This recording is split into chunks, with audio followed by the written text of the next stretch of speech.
Hello everyone, I'm Milo and I'm starving. He's starving.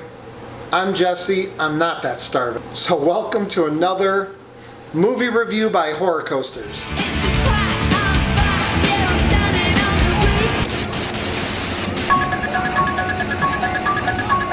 Today we're doing the reboot of the 1988 classic, maybe? I don't know, is Child's Play a classic? What? Yes. Okay, Child's Play is a classic. The 1988 classic Child's Play. So here we have a reboot, and it was done by the same people who did the It and Pet Sematary reboots. Now, I'm going to say one thing really quick before we get started. This is no spoilers. No spoilers. But we are going to say a couple things that... It's not really a spoiler, but if you really want to know nothing about this movie, then maybe switch to another video. Switch to another video. Watch our Great Adventure vlog instead. But we're going to be talking about some things, but it's not like what happens at the end. Let's be honest. It's a movie about a doll killing people. There's not much to spoil.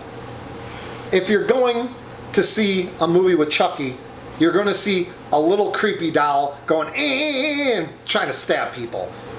There, that was a huge spoiler. That's the movie right there. So one thing, it's made by, like we said, it's made by the same people that made the It and Pet Sematary reboot, and both of those I loved.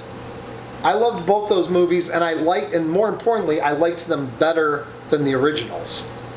Now here, Child's Play.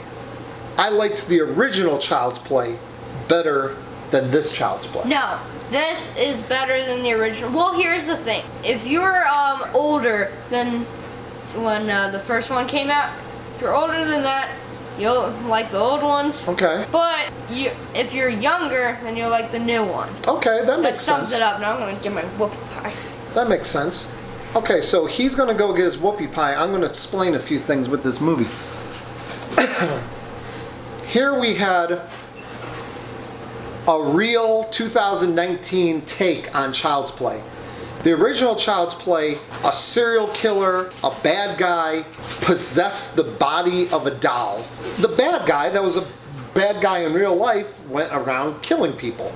I don't want to say it was more believable because none of these things are believable, but it seemed more scary. Like, hey, you know what? This is genuine evil. This guy was evil, and now the doll is evil.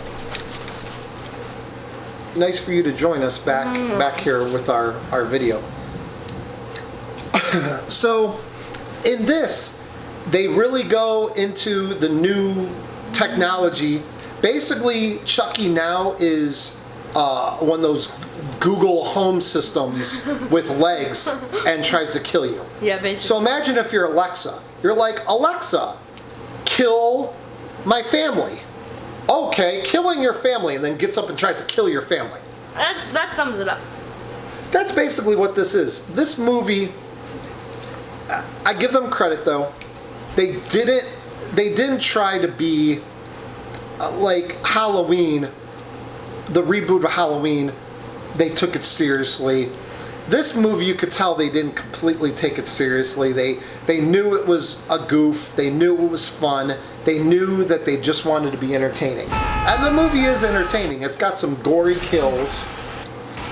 It's got some humor, which I didn't find to be forced at all. And a lot of times scary movies try to force in some humor just to fit it in. I was laughing. Yeah. At a lot of stuff. Yeah, we were really legitimately laughing, right? Yeah.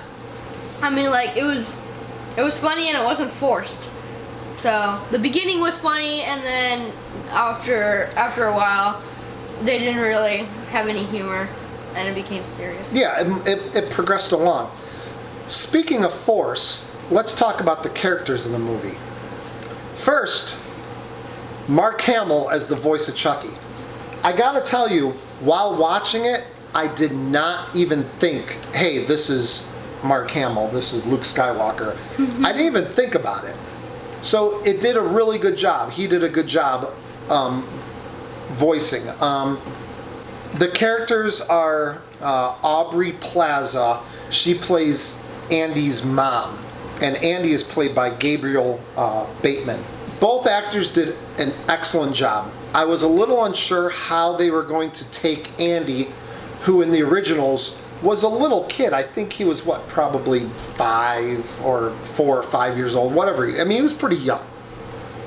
And now they're taking Andy from this little kid to, what is he, like a preteen? Probably 12. 12, 13. He's somewhere, he's somewhere in that age range. I wasn't sure how they were going to do it, but it made sense with the new movie because it wasn't a Chucky doll possessed by a killer. It was an AI, artificial intelligence doll that can control your TV. His little finger can control lights, and it was like this whole thing. Now, here's the little part that might be kind of spoilerish, but it's not really. It's not. The very beginning, this part I hated. I thought it was really generic. It's almost like they thought, hey, let's have Chucky come back, except Chucky is artificial intelligence. All right, well, how does artificial intelligence go crazy and start killing people? Well, the opening scene... You had to think about it last minute for sure. You could tell. I agree.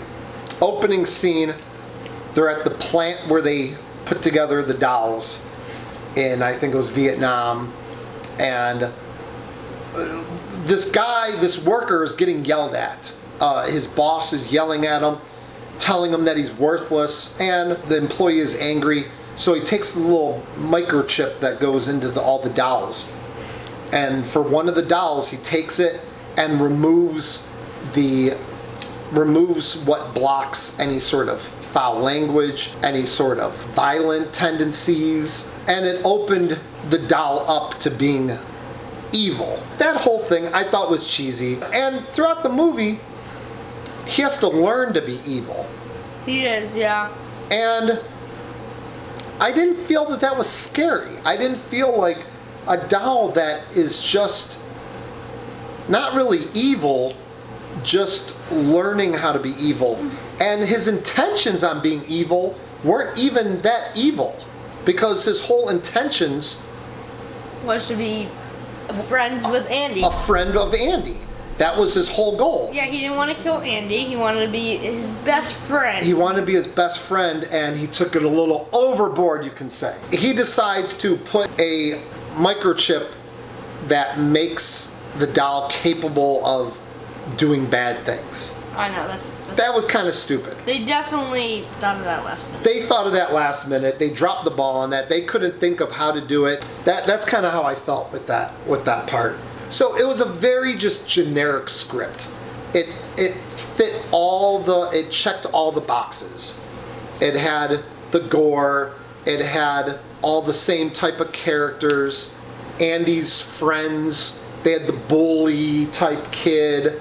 They had like some friends that believed him on things and then didn't believe him. They didn't get too creative with this. They didn't, which I think is a good thing. We watched another movie on Netflix and it was like this long movie that didn't make any sense.